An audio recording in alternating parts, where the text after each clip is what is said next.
السلام عليكم بنات، كي عاملين؟ لاباس عليكم؟ بخير. اليوم غادي نقدم لكم حلوى الخليط.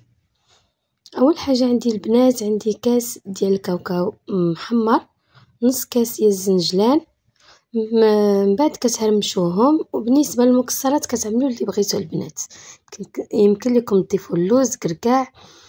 عندي هنايا 4 ديال الزبده، كاس ديال السكر، كنخلطهم مع بعضياتهم مزيان.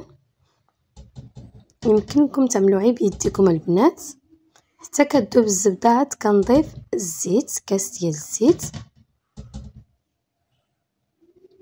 هانتوما البنات كتشوفوا كي كنعمل دابا. انا قلت لكم البنات بالنسبه للمكسرات كتضيفوا اللي بغيتو، الزبيب،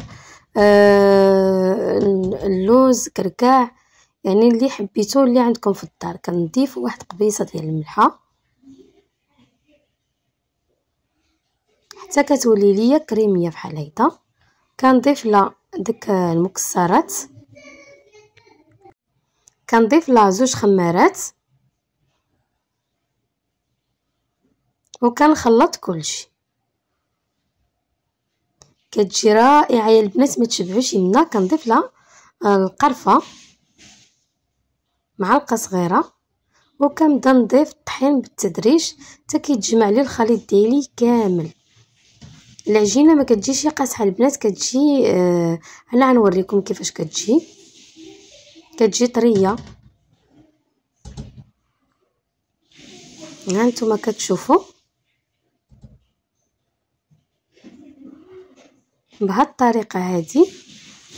ما تبخلوش عليا البنات بلايك والاشتراك في القناه، وتبارطاجيو الفيديو مع الاهل والاحباب.